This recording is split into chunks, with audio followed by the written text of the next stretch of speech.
na, na. I always like that song. It's kind of fun. It's a little jazzy. Hey, everybody. Welcome to On the Edge. I'm Rayanne Thorn Krueger, your host, producer, and everything extraordinaire. Not really. It's just me. Thanks for joining me today. I am so excited. And you know what I failed to do, Liam, was ask you how to pronounce your last name. So I'm gonna have a go at it, and you tell me if I got it wrong. All right.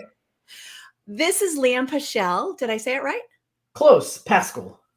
Oh, I'm not close at all. I should have asked. Listen, people sometimes they'll go Paschall, and sometimes I just let it go because it sounds good. Okay. Liam Paschall, thank you for joining me today. I'm really excited to talk to you about this topic. We've had a focus on the edge to discuss diversity and my personal quest for understanding belonging and how we can do it better, either in the corporate world or in our personal lives. I'm kind of the black sheep of my family. So I've had this yearning to feel like I belong in my family and in my life and in my work. I read a lot about childhood trauma or childhood neglect and childhood emotional trauma, all that stuff. And I can see myself in there, even though I'm a very privileged middle-class white girl. I grew up in a very conservative religious home, and I'm not conservative or religious. And I'm the only one who is no longer conservative or religious. And so it's been this quest of mine to really reach out to folks that maybe feel the same way as I do, even though they've had a different upbringing or have a different life or a different lifestyle, or everything is different about what they've gone through here and now. And so my intention to invite you, Liam, is I have been watching you on LinkedIn for a while now. And I have loved your messages. They are consistent. They are daily, several times a day. And you are constantly posting about trans well-being. I mean, that seems to be your focus. So I would love for you to just take a moment and introduce yourself. Tell us a little bit about yourself, and then we'll jump into the questions that I have for you. Sure. So I'm Liam Paschall. I'm a transgender man. I actually came out and started transitioning quite late in life, much to my dismay, but I think everything happens for a reason. And so here I am. Came from a small town. I am also the black sheep of my family. I too am not a conservative, and I am not by any means religious. I would say I am more spiritual. Yes. In addition to what I consider my day job, I also do some consulting and deliver trainings, do public speaking, fireside chats for not just organizations, small and large, but also schools, medical facilities. I've had the great opportunity to speak to medical doctors about trans inclusion and how to really provide compassionate care to the trans community. And I do some one-on-ones as well in terms of speaking with parents who might reach out to me on LinkedIn, no surprise there, and say, hey, my kid just came out to me as trans, and I don't know what to do. I don't know what to say, but I want to be supportive. Can you help me? And I also have great opportunities to speak to trans and non-binary youth. I'm actually, for the very first time, going to be speaking to a church youth group of about 40 youth, and a couple of them are also trans. And so this is an opportunity I'm very excited about. First time I've been able to do that. And next year, I'm also going to speak to the congregation of this church. So hoping this will be a way to really start a ripple effect through the religious communities, and maybe people will talk to each other and start to realize that we're just human beings. We are who we are. We're not groomers. We're not pedophiles. This is not a choice. I think everybody in the community would tell you, if it was a choice, no one would choose, having their rights taken away, living or to go through the pain and suffering and heartache and disassociation that you go through. I mean, I can't even fathom. It must be a journey, right? And I don't want to call it a never-ending journey. Yeah, it's a never-ending story that we all have to live at some point. We have to become our true selves, or where we feel just like we're living. It's it's cliche to say living our truth, but I was much later in life too, when I finally came to a place where I said, you know what, I don't have to pretend. I Right. don't have to pretend to be this good little good girl, and try and fit Mhm. in with my family or with the people that I work with. I can be myself and fully embody that and not be ashamed Yeah. or worry about it because I think shame is such an interesting motivator for so Mhm. many people, and it doesn't register as shame for many of us. We hide it and we don't Yeah. recognize it, what that feeling is, what shame feels like, and it can kind of take over. So I really appreciate, before we jump into the questions, I appreciate you sharing all of that with me. I Absolutely. you mentioned about being spiritual versus religious, and I got Mhm. into a conversation with somebody on Facebook. There was just this posting uh, about spirituality and religion and everything, and I said they're not the same thing. I No, posted religiosity and spirituality are not the same thing, and boy, did I get pushback. I'm sure Yes, you did. you obviously don't understand what spirituality is. And I just left it at that. I said, you obviously don't, in my head, I'm like, never mind. I shouldn't get into arguments like this. So tell me how you came to a place where you could let go of that ideal of what being religious or being spiritual means. I think it was very difficult for me because I've never been one of those, even when I was growing up, that was ever made to go to church. Okay. I was raised by my grandmother, and while she would tell you she's a Baptist, she never went to church because her thinking, her mindset was you worship wherever you are, right? Um, and it's not so much that I don't necessarily believe in religion because part of me does, but I have a real problem with people, especially here in the US, who seem to think that there's only one religion, which is their religion, Right. and that it only says what their interpretation of their Bible says. And so, I've had conversations with my father, who I've not talked to since I transitioned, and he would, sit across the table from me and say things like, "Well, the Bible says here, I'm going to read it to you what the Bible says," and I would go, "No, that's your interpretation of what the Yeah. Bible says. It does Right. not necessarily mean that." And so for me, I have a 100% respect for anybody's religion, regardless of what it is, right? But I want everybody to understand that it is not okay to force your religion or to force your perspectives of what you're reading in your good book on someone else. And you certainly don't use any religion to judge someone. Or If harm you them.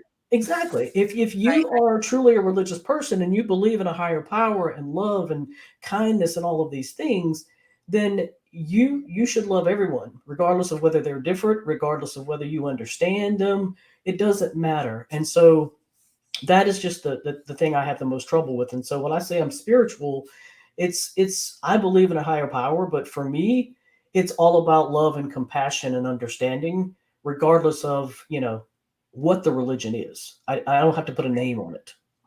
Thank you. I appreciate that. I know we don't really ever really talk about religion in a professional setting or even spirituality. I think we talk about acceptance. We talk about Hmm. tolerance. We talk about removing bias. We talk a lot about this kind of thing, but we never get into. So I appreciate you just Yeah, briefly going over that. It's not a common thing to discuss on this platform. So it's a touchy subject, I guess. it is touchy, but I think it's important to share perspectives so that other people who are watching or listening can open their minds and Oh, recognize, oh, absolutely. there is kindness in that presentation. There's Mhm. not, it's not my way or the highway, like so many others Yeah. present, right? Well, and So I tell people all the time, it's one thing to be nice, but yes. it's another thing to be kind. And I'd rather have someone be kind to me than to be nice to me. Well, absolutely. You can put that, anybody can plaster that nice smile, Right. right? So you are in your presentations on LinkedIn, and I'm sure in other places. I know you through LinkedIn. You are a proponent of trans care. Hmm. And this includes mental health, mental well-being, it includes physical care. So when you talk about trans care, ultimately, what does that mean to you? or Wow. for you? I have to tell you, when I came out to my wife and we started talking about my transition, and I want everybody to understand, obviously everybody's transition is different, right? There's everybody's own experience. It's medical, it's legal, it's social, it's a combination of those. Um, but everybody's experience is different. But for me, I wanted the full transition, medical, legal, social, the whole nine yards. And so um, living where I lived at the time, I was living in a small town, and I struggled at first to find doctors that had experience in treating transgender patients and understanding transgender medicine as a whole, right? Um, and so it took a while, and that struggle really bothered me. And so for me, it is extremely important, trans care, that it encompasses a holistic approach to mental and medical well-being. So on the mental health front, and I had a great therapist when I started out, it means having access to affirming and competent therapists or counselors who've Right. been provided with the proper training. That's one of the things that we're finding out, is that some of these folks have never, I mean, you don't get it in medical school. They will tell you that. We don't learn about this in medical school. Um, and so, medical care as well as mental health needs to be um, understanding of the unique challenges and the experiences of being transgender. And for most of us, that's not often the case. Sometimes we have to educate the doctors that we see. And that's no Right. fun, right? Who wants to educate the doctors that they see? You're supposed to be the expert. You're supposed You're to help going to me. them for help Right. and assistance, and if you Exactly. don't if I mean, of course, they're not gonna be experts on every medical Right. subject or, well, mental well-being subject, but Mhm. you want them to have some kind of Oh, base knowledge, absolutely. right? It's even harder when you consider, intersectionality. You think of a non-binary person who's Black trying to find a provider, and all too often, I will have Black friends, Black colleagues of mine who will say, "I'd rather see a Black doctor." Well, imagine throwing the fact that you're non-binary on top of that, and now trying to find a doctor, it becomes even more difficult. In a perfect world, it would be great if every single doctor that we had was part of the trans community, but that's probably years down the road. Um, but it's about having a safe space to explore and express your gender identity, where you don't feel like people are judging you or discriminating against you, where when you walk in, everyone at that site or everyone in that virtual uh, space that you're having that first visit at, or the third visit, Right. automatically introduces themselves with their pronouns and ask you for your pronouns, right? Yeah. Automatically make sure that the name that they're using is the name that you go by, and not what we call your dead name or your former name. These are the things that, if we don't get that type of treatment when we first walk in or we first call someone on the phone to make an appointment, we're not going to see them probably. If we don't Yeah. see representation of us on posters, on brochures, things like that, we're afraid because we don't know what type of treatment we're going to get. Um, This is a strange question, and yeah, I hesitate a little bit to ask no, because I no, don't want no. to evade, but it ultimately the desire to not be seen as trans? To just fit in? Or is the desire to be just accepted? You recognize that I'm trans, Hmm. and you just accept me as that. I mean, is it the ideal, right? If we talk about the ideal, is it to be you just don't even notice that I'm trans, or and you don't care? I mean, obviously we don't care. We don't want to Right, care. We don't want right. somebody to care. But is it to just blend in? Or is It, it to be recognized and then more kindness? uh-huh. I It depends on, recognize who you are, and I am extending myself, yeah. more than just my hand, myself to you as an ally. I mean, what is Mhm. the ultimate ideal for that? It's interesting because it's each person is different again, right? I have friends who will tell you 100%, unless I'm going to see a medical doctor or someone about my health, I come across and I say that I'm a man. I don't talk about being Yeah. trans Yeah. or non-binary. And there's a name for it. It's actually called stealth when you're Oh, actually okay. out in the world, and you're not really, sharing the fact that you're trans or non-binary. Then you're just a man, and it's considered, there's that word stealth. Um, for me, at first, well, let me say this: when I go out in public, I don't obviously advertise. Like if I walk up to somebody and say, "Hey, I'm Liam," I don't say usually that I'm a trans man. I'll just Yeah. introduce myself, and if they assume that I'm a man, that's great, right? Um, but I don't just come out and tell them. Now, if I am uh, interviewing for a job, if I am going to a medical facility for the first time, if anything that I think it's important for them to know that I'm trans for whatever reason, I will let that person know. Um, but it really does depend on the individual, how they choose to live their life. There are people who, date and they just date as a man, and there are others who immediately say, I'm a trans man or I'm a trans woman, for example, or I'm Right. non-binary. So it really just depends on the individual. And this is off our question Yeah, list. okay. Do you have fear daily? Um, I won't say daily. What I will say is that I live in North Carolina, and the state here is starting to get that maroonish looking color to it. So not Mm, quite red like Florida and Texas and right. some other locations, but we are seeing our government um, really focus on anti-trans bills, especially targeting trans youth.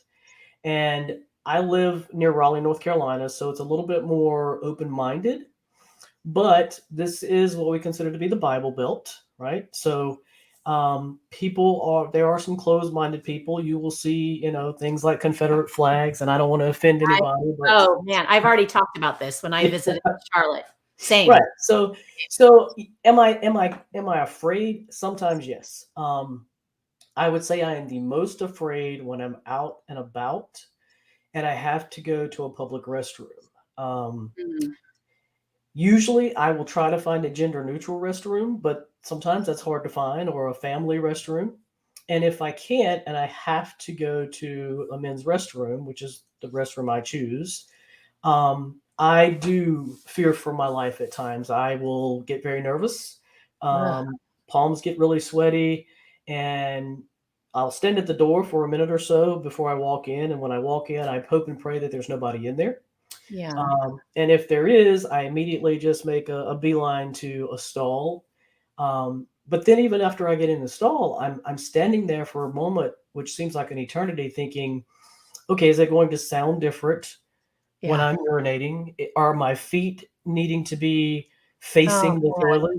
Are they going to, when I come out of the stall, is somebody going to be standing there to punch me in the face or have me arrested, whatever the case may be? And a lot of times I will text my wife and say, "Hey, listen, I'm going to the restroom here. If you don't hear from me, you know." Wow. Um, so Wow. I think that is the most fear for me. Even though there are no restroom laws in North Carolina yet, there's still this fear of what if the wrong person's in that restroom? So since we're on the topic of fear, Hmm. because I mean, as a woman, I've had lots of fear walking to my car at night. I'm sure. I've had lots of fear, and I've been approached and I've been drugged in public, and lots of different incidences in my life where I had fear.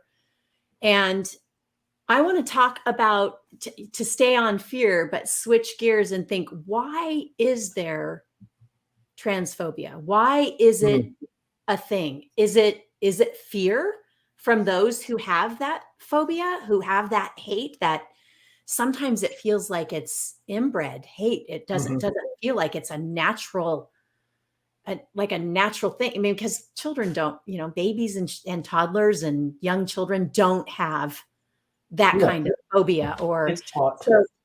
so it's, I guess it's not inbred. It would be more like a taught. It's Hmm. taught, or it's rubbed into somebody. I mean, Yeah. it doesn't even feel like it's a taught, because teaching somebody is kind of you're giving It's knowledge, learned. right? That's a It's better way to more put it. right. So is it fear ultimately? Is it fear, a loss of control, fear of loss of control, that things should be this one way and they can't be another way? I mean, what do you perceive that is behind transphobia? I might ruffle some feathers with this response, but I'm going to say it anyway. um, Number one, I think religion plays a big role in it, uh, specifically in these states where they're using Christianity to to tell people that we're groomers, we're pedophiles, we are targeting children, we're trying to turn people trans, we are doing all of these things. I think religion is a big part of it, but I also think that the government, meaning the GOP, plays a huge role in it because if you remember, until we started getting all these anti-trans bills and these Mhm. anti-trans rhetoric from all these politicians, like Ron DeSantis, for example, people for the most part kind of just left us alone. Right, Um, right. and I'd say even the same thing about pro-choice too. yeah, I would say the and same. exactly, and even in situations where I've seen surveys recently where they basically have said that even people who are in support of Republicans, right, they want them to leave the trans topic alone because it shouldn't be a priority. They should need to be focused on things that are more important than what we do with our lives. Yeah. The other part of it is I think they cannot, much like homosexuality, I don't think when it comes to transgender people that some people can get out of the, well, what's in that person's pants or what are they doing in their bedrooms? Right. And that's horrible to say, but it's true. And the other thing that I'm going to say that I think is going to just genuinely ruffle some feathers is that we have these older white heterosexual cisgender males who are in positions of power who are spreading this rhetoric to other white males who cisgender heterosexual, and Right. they are afraid that if people who are different, whether it be black people, gay people, transgender people, Jewish, it doesn't matter, that eventually they will become the minority. That's And they don't want that. that's ultimately what I was feeling and thinking Yeah, as we were talking, is that it's ultimately a fear of losing control. absolutely. Absolutely. I It's had so a interesting that when you just sit back and talk or mhm, listen, what you can discover about any one given topic.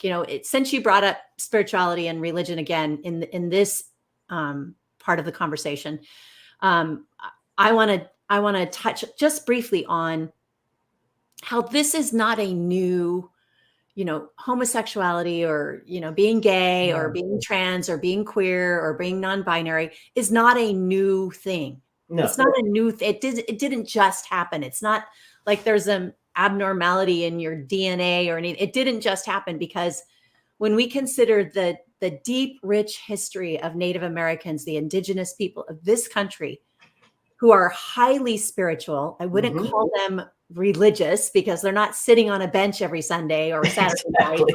going to mass. I would say that they are very, very, very spiritual people, right? Very Mhm. in tune with their God. They had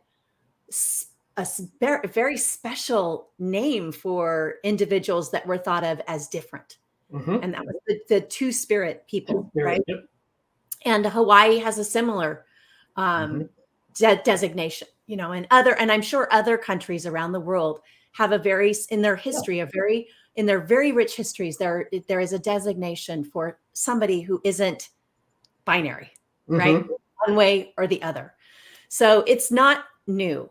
And I wish more people would recognize that and listen and maybe study a little bit and understand the power in history, in But see, understanding. they don't believe it. That's the problem. You could literally take some of this material, this education, and put it right down in front of them and say, here's what it says. I've got proof, right? This is what it is. Yeah. They don't want to hear it because at the end of the day, it totally negates everything that they believe and everything that they've been taught. And so what does that make them now? They feel like it makes them ignorant. And so they don't want to come across as, well, I've been wrong the whole time. We know how human beings are when it comes to admitting that they're wrong. And when you have a whole group of people, mass amount of people who are constantly saying being trans is a choice, it's wrong, it's this, it's that, and then they have to swallow that and go, oh, wait a minute, Yeah. I was wrong. I mean, it's been around forever. Yeah. For hundreds of years. And ultimately, I think now in a space and time in the history of our world to have medical care that allows transitions to happen, right? Or that provides a way for somebody who feels like they're in the wrong body, right? I feel like I wasn't born to be the right gender. I feel like my brain doesn't match my body, or my feelings don't match what my body says. Part of that trans care ultimately feels like it's to get to that place of happiness, of well-being, right? Yeah. And then once you get there, and then to still have this discrimination, that eliminates the possibility of that trans happiness, right? So ultimately, having that outside support is really important for, you know, the part that we want to get to in this conversation, which is the belonging part. We've already covered pronouns. We've already covered. I'm sure that we could talk about bullying. I think that's a whole nother show, right? So, and dead naming, you briefly mentioned that, and that is when somebody uses the name before you that you were born into, or that you were given at birth, and you felt as you came to a place in life that it doesn't fit you anymore, and you wanted to create your new part of your new self. Trans care, trans happiness, will that lead to belonging if you ultimately feel accepted and like you belong? Or is there always going to be this? I don't want to say accepted, because when I talk to my friends who are cisgender, they're not transgender, they're cisgender people, and they don't have to be accepted. They just I often feel like I'm not accepted. I'm sure a lot of people do. A lot of people do. It's not about being accepted. It's about the simple fact that you become understanding of someone, of a group, right? It's fostering genuine connection and inclusivity. It's Community. Yeah, it's active listening and understanding that you don't know what you don't know, and until you have walked a mile, and I hate to use that cliche, but until you have walked a mile in someone else's shoes, you don't really know what it's like. And I think taking the time to really and truly understand someone else's perspectives, their experiences, their emotions, it starts to build this bridge of trust and respect. And until people can get to that point where it's not just, oh, it's all about me, me, and stop being selfish, we're never going to get to that place of belonging. We're just not. Yeah. That breaks my heart, because it breaks my heart to think of that. Yeah. Because when we even consider, let's just consider a couple of literary references to sameness. Right? I mean, when we talk about people that are anti-trans, they want sameness. They want everybody to feel, to believe the same way, right? Everybody. They don't want this rich difference, the rich differences that build the beautiful tapestry of life, right? Absolutely. They want sameness. But when we think of literary references to sameness, I don't know if you read A Wrinkle in Time, or you know, if you know about the story of the Stepford Wives, or more recently the film by Olivia Wilde, and Harry Styles was in it. Oh, dang it, I can't remember it. But it was about kind of like The Matrix. It had that same feel of, we all have to be the same. You know, there is this same, women were all blonde. They all wore the same apron. Little kids were outside bouncing the ball at the same time. they went to the same school, they thought, Oh, believed, ate the same way. We've been railing against that yeah. forever. Well, I mean, For look as at long racism. That's been around for how long? multiple religions, multiple different colors of skin, Hmm. multiple differences of how we love, how we accept. And by acceptance, I mean, as a mother, really, really, truly loving my kids and how they are different from me, and recognizing that they don't have to believe and think and look like me and Exactly. live like me for me to truly love them. So ultimately, belonging is love. Yeah. It is love for your fellow human beings. Yeah. It's funny how you talking about the word belonging. I was giving a sort of a training to a small group of people last year on the importance of belonging, and I created words that I thought meant true belonging from the letters in the word belonging, and it was bond, embrace, love, open-hearted, nurture, gratitude, inclusion. I think nourish and maybe generosity. But those are the things that I think about when I think about what it really means to feel like you belong. It's that we talk about it in the workplace, psychological safety. I mean, Yeah. that's that Feeling safe. feeling of, yeah, Yeah. it's feeling like, hey, I'm safe, I belong here, I'm seen, I'm heard, I'm valued, my voice matters, my feelings matter, and there are people around that care about me genuinely. So I wonder if I'm just going to dive in a little psychology here. If the fear from those that are anti-trans, anti-gay, that have these phobias, that are anti-black, anti-people of color, if they fear that there will come a time when they no longer belong. I I can imagine that because, as I said earlier, I think that's one of the things now that is causing so much hatred and discrimination towards our community is because the people that are in positions of power, they know that if black people, Jewish people, gay people, trans people, all the people that they consider to be different, that are part of marginalized groups, if all of a sudden we became the majority and they became the minority, yes, that's a serious fear for them. I think it absolutely has to do with fear. Now, do I think some people are just who hate us are just miserable, and so they want to spread that miserable Misery. feeling Yeah. around to other people? Oh, absolutely. I had a guy do that today on LinkedIn. Um, and the way that I approach those people is to say simply that, I'm sorry you're so miserable in your own life that you feel like you have to, just spread this vileness, this bullying online. And I hope you have the day you deserve. This is, we're out of time, but I want to thank you so much for this Sure. really enlightening, in-depth conversation. A difficult, not for me, and I can tell it's not difficult for you, but it might be I'm used difficult to it. for other people to hear, to try to understand. Because even if you try to understand, there becomes that level of, oh, do I accept this? Right? I Mhm. really hope people can get past that, and maybe stop using words like accept or tolerate. Right. Let's talk about love, belonging, community, Yeah. the We don't wholeness, want to be the tolerated. richness of having differences. How boring would a pot of chili be if it only had salt in it? Exactly. Exactly.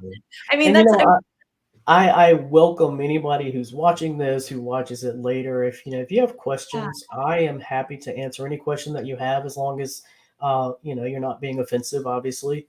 right. But And as long as you feel safe in yeah, response, just right? get to know. If it's not me, get to know another trans person. Find out who they are on the inside.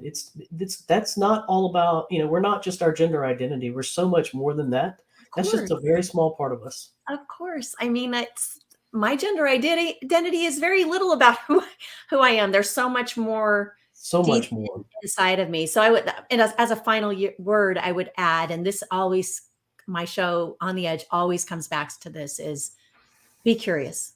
Be Be curious. curious. Just Absolutely. ask. And if you can't ask, or if you don't want to ask, look it up. I mean, Look it Google up. is your friend. Bing is your friend. You know, Educate yourself. educate Surround yourself. yourself with people who are different from you. It just feels so um, asinine to me It to is. say my way or is the only way, because they're everybody is different. Everybody's well, and I think at the end of the day, and nobody's gonna well, some people will believe it, I guess.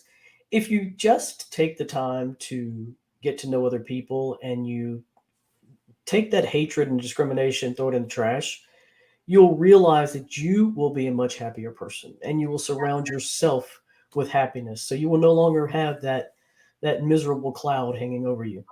You just get so clenched. Exactly. You know, when you think things should be one way and you see Mhm. somebody isn't that way, and it All just you yeah, uh, it's all you think about. All you think about. And thank life you. is too short for us to be miserable. So It find really some is. happiness. And it's too long to be miserable. I mean, Exactly. Too really long and too overthinking it. short. It's too long and too short to Mhm. live in that misery. Thank you so much, Liam. I can't Thank tell you you. how important this conversation is, and I would love to chat with you again in a few Please. months. Let's revisit this, and please keep sharing what you're doing. If before we get away, are there any resources you can share that individuals that maybe want to learn more or need help in their own care, well-being? Mhm. Is I there? mean, there are a number of organizations out there that are trans friendly. What I would say is, if you want me to, I'll be happy to send you some links that maybe you can That'd be share great. Or you can with share in the everybody. comments of Yeah, the show here. absolutely. I That would can be do that. amazing. I can certainly do that. But definitely educate yourself, everybody. That's the most important part. Just educate yourself. Don't listen to other people. Yeah. Thank you so much, Liam Thank Paschall, you. for being here today. I really appreciate it. And we wish everybody a great week. We'll see you next week when we'll be talking about ageism. Thanks, Thanks. everyone. Thank you. Bye. Bye bye.